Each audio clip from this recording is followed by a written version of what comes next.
अब कृपया किसी भी कारण से बाहर छोड़कर मत जाइए, व्यवधान निर्माण हो जाता है। आपके सामने जो 4 अलग अलग गोल हैं उसमें से लाल रंग के गोल को स्पर्श मत कीजिए, जिसकी वजह से आपको ही बाद में प्रॉब्लम्स होगी।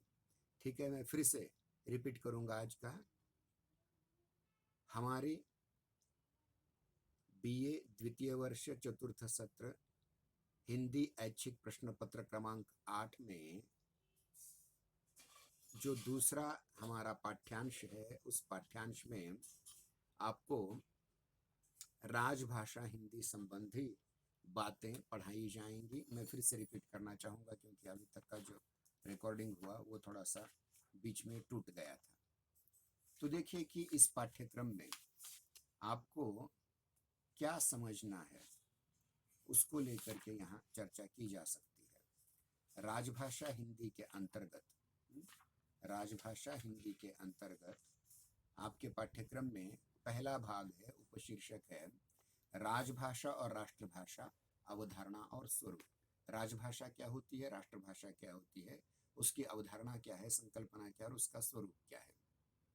उसके उपरांत राजभाषा और राष्ट्रभाषा हिंदी ऐतिहासिक परिप्रेक्ष्य, हिंदी राष्ट्रभाषा कैसे बनी उसका ऐतिहासिक परिप्रेक्ष्य, हिंदी राजभाषा आवाज येत नाही सर।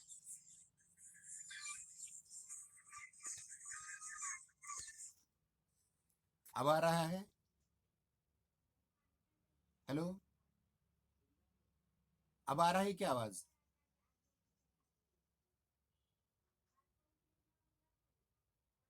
महादेवी आवाज आ रही है क्या अभी? हाँ सर। आ रही है अभी? ठीक है, ठीक है, आ रहे हैं ना? देखिए, मैं फिर से कहना चाहूंगा, बार बार व्यवधान निर्माण हो रहा हाँ है। सर। ठीक है, ठीक है, बार बार व्यवधान निर्माण हो रहा है, आज पता नहीं क्या हुआ। बीए द्वितीय वर्ष चतुर्थ सत्र हिंदी ऐच्छिक प्रश्न पत्र क्रमांक 8 अर्थात प्रयोजन मूलक हिंदी भाग 2 का जो पाठ्यक्रम है अगला, यानी अब तक पारिभाषिक शब्दावली ये पहला अंश हुआ, जिसके अंतर्गत पारिभाषिक शब्दावली, तात्पर्य परिभाषा एवं सामान्य विशेषताएं, पारिभाषिक शब्दावली निर्धारण के सिद्धांत, पारिभाषिक शब्दावली विविध दृष्टिकोण एवं प्रयास, भारतीय पारिभाषिक शब्दावली समस्याएं एवं समाधान, हिंदी शब्द संपदा और अंतिम हिंदी पारिभाषिक शब्द 200 जो परिशिष्ट आमे थे। इसके उपरांत जो हमारा पाठ्यक्रम आता है वह है राजभाषा हिंदी, जिसके अंतर्गत पहला उपशीर्षक है राजभाषा और राष्ट्रभाषा, अवधारणा एवं स्वरूप। दूसरा है राजभाषा और राष्ट्रभाषा हिंदी ऐतिहासिक परिप्रेक्ष्य। तीसरा राजभाषा हिंदी संवैधानिक प्रावधान। चौथा राजभाषा हिंदी प्रचार एवं प्रसार संस्थागत कार्य। अगला राष्ट्रभाषा राजभाषा हिंदी प्रचार एवं प्रसार व्यक्तिगत कार्य, जिसमें महात्मा गांधी जी, नेताजी सुभाष चंद्र बोस और डॉक्टर बाबा साहेब अम्बेडकर का समावेश है। देखिए, राजभाषा हिंदी की जब हम बात करते हैं तो सबसे पहले हमें राजभाषा और राष्ट्रभाषा का अंतर जानना होगा। राजभाषा किसी राष्ट्र की राजनैतिक या कार्यालयीन भाषा होती है। अनेक देशों में, जैसे इंग्लैंड है, अमेरिका है, वहाँ की राजभाषा और राष्ट्रभाषा एक ही है। पाकिस्तान की राजभाषा और राष्ट्रभाषा एक ही है। बांग्लादेश की राजभाषा राष्ट्रभाषा एक ही है। किंतु भारत में ऐसा नहीं है। भारत में राजभाषा और राष्ट्रभाषा दोनों अलग अवधारणाएं हैं। हालांकि दोनों हिंदी ही है, किंतु अंग्रेजों के कारण और हमारे संविधान के 8वीं अनुसूची के अंतर्गत जो राष्ट्रभाषाएं सम्मिलित की वो थोड़ी सी अलग हैं। इसलिए हमारे यहाँ राजभाषा संकल्पना अलग है, राष्ट्रभाषा संकल्पना अलग है। राष्ट्रभाषा किसी भी राष्ट्र की वो भाषा होती है जिसको अधिकांश लोग बोले, जिनका प्रयोग अधिकांश कार्यों में किया जाए, जो शिक्षा, प्रवचन, धार्मिक, राजनैतिक सभी प्रकार के अभिव्यक्ति का साधन हो, वह राष्ट्रभाषा होती है। किंतु राजभाषा एक अति संकीर्ण संकल्पना है। राष्ट्रभाषा बहुत व्यापक संकल्पना है, तो राजभाषा संकीर्ण संकल्पना है। जो राजकाज के कार्यों में प्रयुक्त हो वो राजभाषा।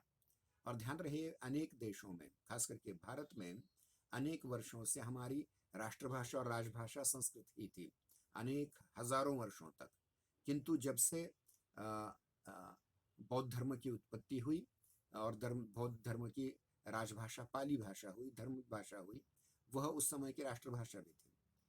उस समय से दोनों समांतर रूप से राष्ट्रभाषाओं के रूप में संस्कृत और पाली चला करती थी। उसके उपरांत हम देखते हैं कि छोटे छोटे राज्यों में प्राकृतें चलने लगी, अपभ्रंश भाषाएं चलने लगी। उसके उपरांत इस्लाम के आगमन के बाद फारसी, अरबी, तुर्की का मिश्रित रूप राजभाषा के रूप में चलता रहा। अंग्रेजों के आने के बाद अंग्रेजी ये राजभाषा रही। इतना ही नहीं, संविधान के बनने के उपरांत भी अनेक वर्षों तक आज भी अंग्रेजी ही राजभाषा के रूप में चल रही है और हिंदी सह राजभाषा के रूप में। होना उल्टा चाहिए था, हिंदी राजभाषा के रूप में प्रयुक्त होने वाली चाहिए थी और सह राजभाषा के रूप में अंग्रेजी चलने वाली थी। लेकिन ये सब चलता रहा। इसके कारण क्या है, इस पर भी हम बाद में चर्चा करेंगे। तो राजभाषा देखिए केवल राजकीय व्यवहार की भाषा होती है, राजकीय कामकाज की भाषा होती है। परंतु भारतीय संविधान में अगर देखा जाए तो हमारी राजभाषा इस समय अंग्रेजी बनी हुई है। हमारी विधि की भाषा मतलब कायदे की भाषा हिंदी अंग्रेजी बनी हुई है।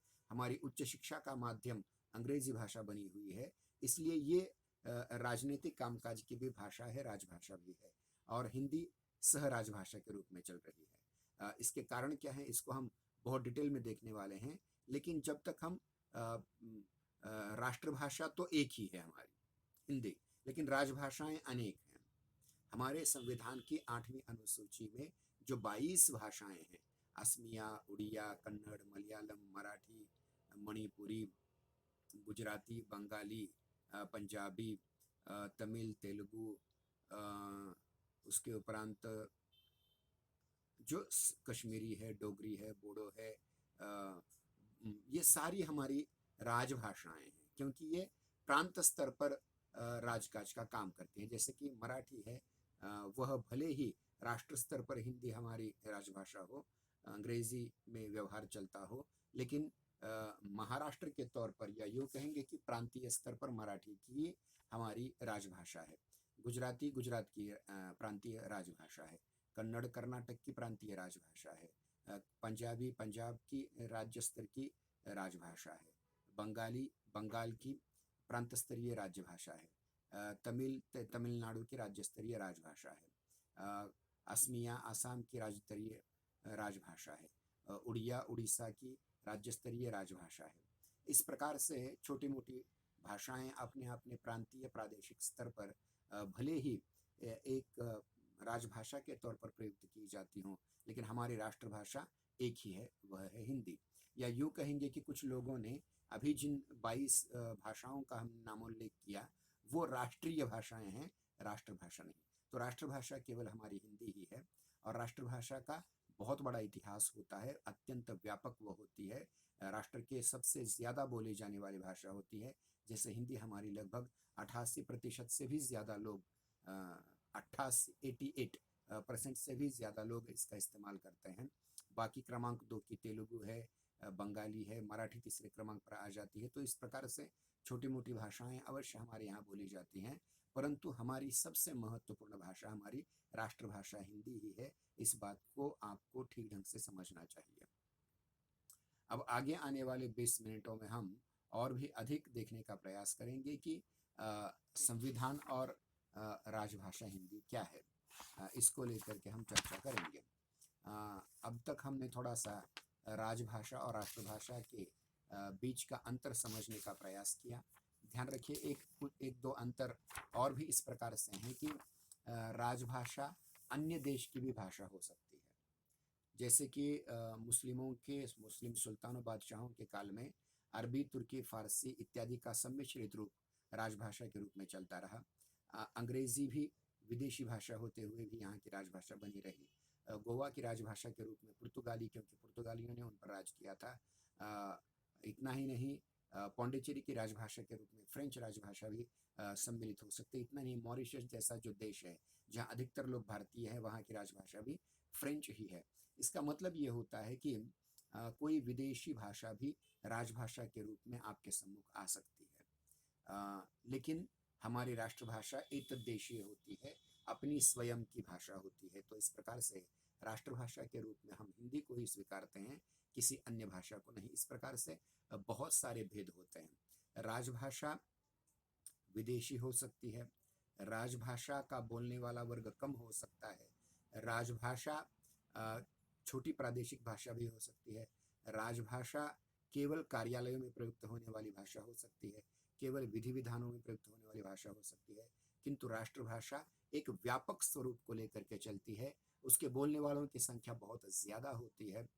आमतौर पर सर्वसामान्य जनता इसी भाषा में अपना व्यवहार करती है, लेकिन राजभाषा केवल राजकीय काम तक ही सीमित रहती है। भारतीय भाषाओं में देखा जाए तो हिंदी हमारी संविधान सम्मत एक विशिष्ट संपूर्ण क्षेत्र की केंद्रीय और राज्य स्तर की अधिकतर जितने भी हिंदी भाषी राज्य हैं, जैसे उत्तर प्रदेश है, मध्य प्रदेश है, राजस्थान है, उत्तरांचल है, बिहार है, यहाँ की सारी राजभाषाएं हिंदी ही हैं। मतलब वो प्रादेशिक स्तर पर भी हिंदी ही राजभाषा के रूप में यहाँ प्रयुक्त होती है।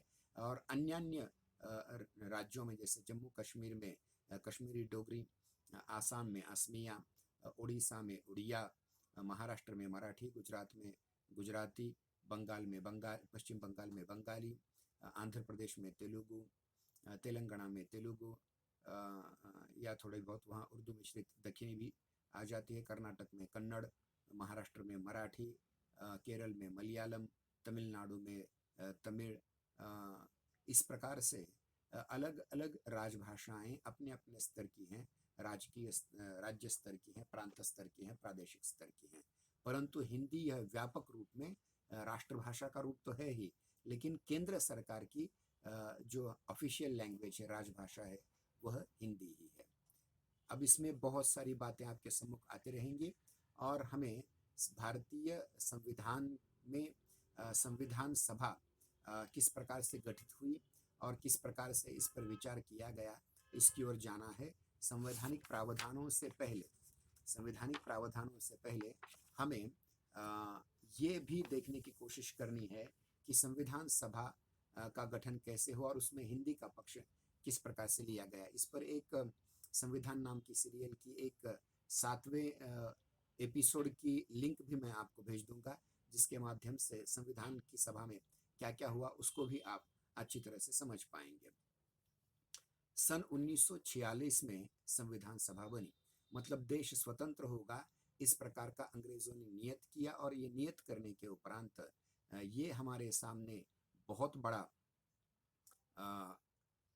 चैलेंज, बहुत बड़ा आह्वान आया कि हम अपना संविधान बनाए 1946 में। उस समय एक संविधान सभा बनी, कॉन्स्टिट्यूशन असेंबली बनी, जिसमें मुख्यतः राष्ट्रीय कांग्रेस के सदस्य थे। मतलब जो चुन करके आए थे उनमें ज़्यादातर ऑल इंडिया नेशनल कांग्रेस, भारतीय कांग्रेस के, राष्ट्रीय कांग्रेस के सदस्य थे। उसमें मुस्लिम लीग के भी और कुछ स्वतंत्र लोग थे, और कुछ उस समय जो राजे रजवाड़े थे भारतवर्ष में, जैसे कि हैदराबाद था, जूनागढ़ था, कश्मीर था, ऐसे भी राजे रजवाड़ों के भी प्रतिनिधि सम्मिलित हुए थे।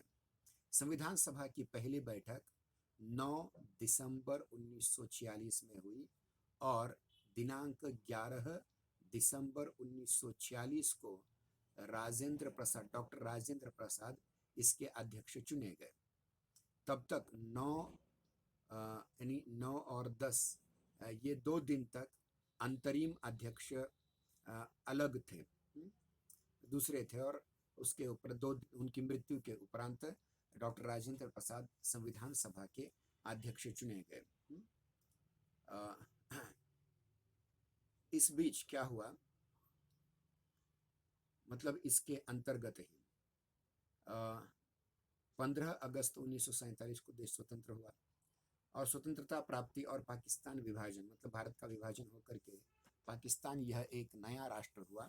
इस राष्ट्र के बन जाने के बाद मुस्लिम लीग के सदस्य पाकिस्तान चले गए, जो कुछ बचे कुचे थे 2-4 ही रह गए थे। संविधान सभा की नियामक समिति ने पहले डॉक्टर राजेंद्र प्रसाद की अध्यक्षता में यह निर्णय 1946 को ही लिया था कि सभा के कामकाज की भाषा हिंदुस्तानी और अंग्रेजी होंगी, पर कोई भी सदस्य अध्यक्ष की अनुमति से सदन में अपनी मातृभाषा में अपनी भाषा में अपना वक्तव्य रख सकता है। मतलब 1946 में शब्द था हिंदुस्तानी, लेकिन जैसे ही भारत स्वतंत्र हुआ तो हिंदुस्तानी की जगह हिंदी शब्द इस्तेमाल हुआ। 14 जुलाई 1947 में संविधान सभा के चौथे सत्र के दूसरे दिन यह संशोधन प्रस्तुत किया गया कि हिंदुस्तानी शब्द के स्थान पर हिंदी शब्द का प्रयोग संविधान सभा में किया जाए। संविधान सभा कांग्रेस पार्टी में इस विषय पर गंभीर विचार विमर्श हुआ और मतदान के बाद हिंदी के पक्ष में 63 वोट पड़े और हिंदुस्तानी के पक्ष में 32। ध्यान रखिए, दुगुना, लगभग दुगुना 32 मत, और विपक्ष में हिंदी के विपक्ष में 18 वोट पड़े। मतलब 18 और 32 लगभग ये 50 वोट, और हिंदी के पक्ष में पड़े 63 वोट। ध्यान रखिए, यहाँ हिंदी और हिंदुस्तानी यह भाषा के नाम के लिए थे। भाषा तो वही, हिंदी हिंदुस्तानी भाषा एक ही है, लेकिन भाषा के नाम को लेकर के जो वोट हुआ था उसमें 63 वोट, 63 मतदान किसके पक्ष में हुआ था?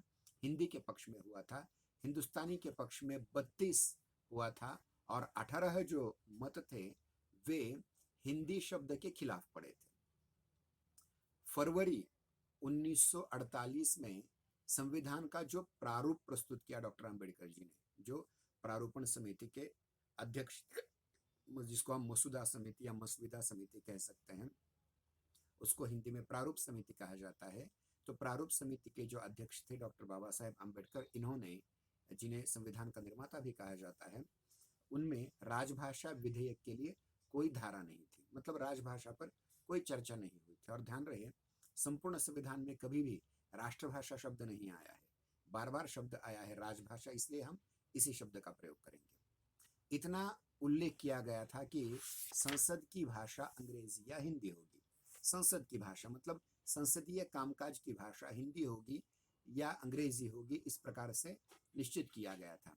सन 1948 के प्रारूप में हिंदी के संबंध में अनेक पक्ष विपक्ष में मत प्राप्त होते रहे। पंडित नेहरू ने एक अखिल भारतीय भाषा की आवश्यकता पर बल दिया और यह भी स्पष्ट किया कि स्वतंत्र देश की अपनी ही भाषा में राजकाज होना चाहिए। मतलब किसी भी स्वतंत्र देश का जो राजकाज चलना चाहिए वो अपनी उनकी भाषा में ही चलना चाहिए। यह भाषा अंततः जनता के मध्य से ही विकसित होगी। मतलब ये जनता की भाषा होनी चाहिए। 10 नवंबर 1948 को स्टीयरिंग कमेटी मतलब सुकाणु समिति ने यह निश्चय किया गया कि अंग्रेजी के साथ साथ संविधान हिंदी में भी तैयार होगा। अब तक क्या होता था, संविधान केवल अंग्रेजी में ही लिखा जा रहा था, लेकिन अब इसके बाद संविधान का जितना भी लिखा जाता अंग्रेजी में, उसका ट्रांसलेशन, तर्जुमा या अनुवाद या भाषांतर साथ साथ हिंदी में भी चलता। इस विषय पर मुख्यतः बहस अगस्त से सितंबर 1949 में हुई। अगस्त में ही कांग्रेस की वर्किंग कमेटी में भाषा पर काफी चर्चा हुई, जिसमें द्विवार्षिक स्थिति पर प्रस्ताव पास किए गए और यह भी स्पष्ट किया गया कि अखिल भारतीय कामकाज के लिए भी स्टेट लैंग्वेज होनी चाहिए, मतलब राजकीय भाषा होनी चाहिए। इस बीच 6 और 7 अगस्त को हिंदी साहित्य सम्मेलन प्रयाग के तत्वावधान में एक राष्ट्रीय भाषा सम्मेलन हुआ, आयोजित किया गया, जिसमें नागरी लिपि में लिखी हिंदी, देखिए उस समय हिंदुस्तानी वो भाषा थी, हिंदी ही थी, लेकिन जो उर्दू लिपि में लिखी जाती थी, फारसी लिपि में लिखी जाती थी। लेकिन हिंदी साहित्य सम्मेलन प्रयाग के एक अधिवेशन में, एक सम्मेलन में यह प्रस्ताव पारित किया गया कि हिंदी चाहिए लेकिन उसकी लिपि देवनागरी चाहिए। तो ये स्वीकार किया गया और उसका मतलब उस आधार पर यह अनुभव किया गया कि बीच की अवधि 10 वर्ष से अधिक न हो। मतलब राजभाषा हिंदी की लिपि देवनागरी और राजभाषा हिंदी स्वीकारने में अधिक से अधिक 10 वर्ष हो, तब तक अंग्रेजी चलती रहेगी। बाद में चल करके 15 वर्ष का आंकड़ा हो गया और उसे बाद में एक्सटेंशन मिलता रहा। 10 से 17 अगस्त की बहुत सारी तूफानी बैठकें चलती रहीं और 16 अगस्त के प्रारूप समिति ने एक प्रतिवेदन, एक रिपोर्ट प्रस्तुत की जिसमें 10 वर्ष तक अंग्रेजों की चलते रहने की व्यवस्था रखी गई। साथ ही अंतर्राष्ट्रीय अंकों को मान्यता दी। जो अंक थे वो अंतर्राष्ट्रीय रूप के अंक थे। बाद में 22 अगस्त को डॉक्टर अंबेडकर जी ने एक फॉर्मूला रखा, एक सूत्र रखा। उस सूत्र के अनुसार पहला सूत्र था 15 वर्ष की अवधि का प्रस्ताव। जो पहले 10 वर्ष की अवधि का प्रस्ताव था वो बाद में चल करके 15 वर्ष की अवधि का प्रस्ताव हुआ, जिसको बाद में संसद बढ़ा भी सकती थी। दूसरा, जो अंक लेखन किया जाएगा वो अंतर्राष्ट्रीय अंक होंगे, न कि देवनागरी लिपि के अंक होंगे। तीसरी बात, प्रादेशिक भाषाओं की एक अनुसूची बना दी जाएगी, जिसको हम 8वीं अनुसूची कहते हैं, संविधान की 8वीं अनुसूची। और चौथी बात कही थी कि उच्च न्यायालयों में अंग्रेजी ही चलती रहेगी, क्योंकि अभी भी आज भी मेरे ख्याल से बहुत सारे वकील और बहुत सारे न्यायाधीश अपने मंतव्य या अपने नतीजे अंग्रेजी में ही सुनाते हैं। उस समय भी उच्च न्यायालयों की भाषा अंग्रेजी ही रही।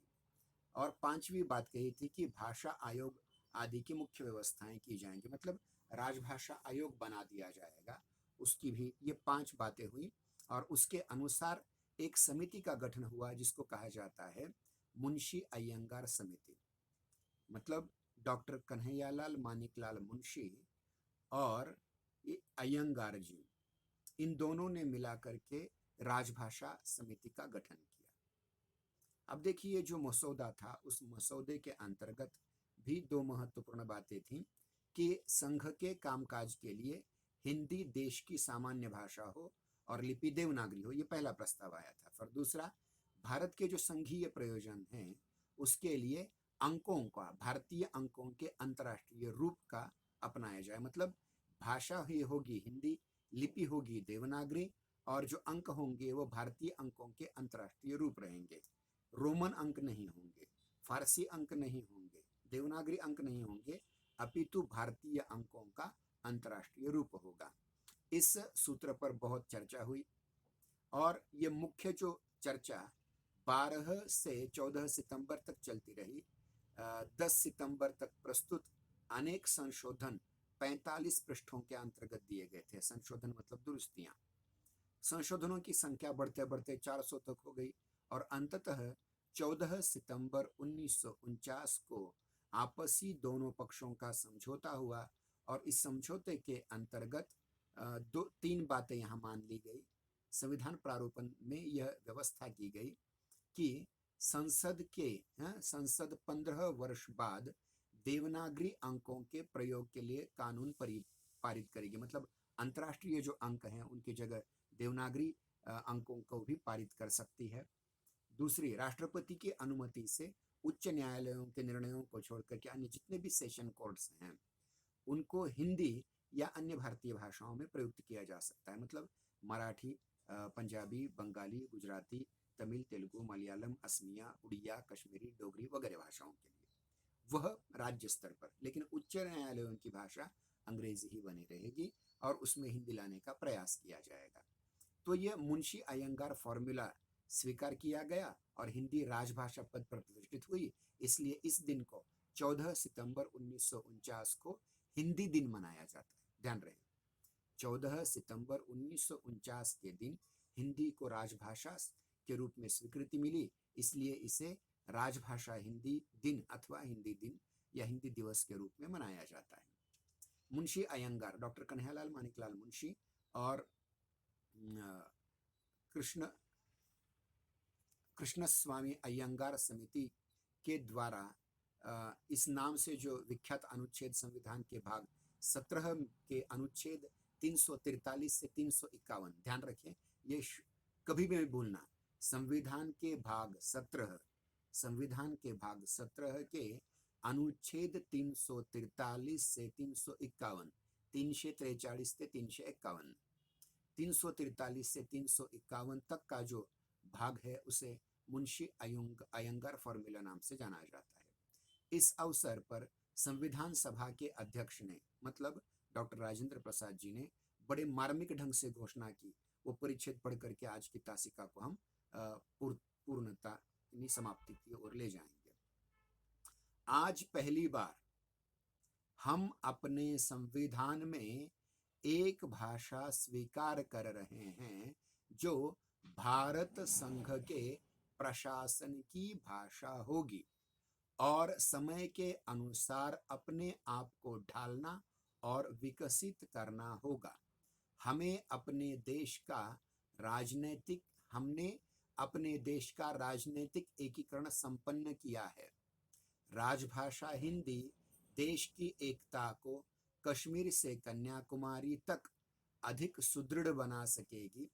अंग्रेजी की जगह भारतीय भाषा को स्थापित करने से हम निश्चय ही और भी एक दूसरे के नजदीक आएंगे। इस प्रकार 14 सितंबर 1949, 14 सितंबर 1949, 14 सितंबर 1949 को हिंदी को राजभाषा का गौरवपूर्ण स्थान प्राप्त हुआ। लेकिन विस्मयकारी बात यह है कि स्वतंत्रता के बाद भी हिंदी को राजभाषा का दर्जा नहीं मिला हो ऐसी बात नहीं, अपितु इससे पहले भी हिंदी को यह गौरव प्राप्त था। जैसे कि डॉक्टर कर्णपाल सिंह का कहना है, आज से लगभग 800 वर्ष पूर्व राजभाषा हिंदी स्वयं स्फूर्त थी, जबकि उस समय भारत पराधीन था। आज भारत स्वाधीन है, परंतु हिंदी को अपना वह न्यायोचित स्थान पाने के लिए संविधान का सहारा लेना पड़ा। डॉक्टर कर्णपाल सिंह का कहना है, देखिए, आज से लगभग 800 वर्ष पूर्व राजभाषा हिंदी स्वयं स्फूर्त थी, जबकि उस समय देश पराधीन था, भारत पराधीन था। आज भारत स्वाधीन है, परंतु हिंदी को अपना न्यायोचित स्थान पाने के लिए संविधान का सहारा लेना पड़ा। आज के दिन यहाँ रुक जाते हैं। कल हम राजभाषा हिंदी संबंधी संवैधानिक प्रावधान पर चर्चा करेंगे।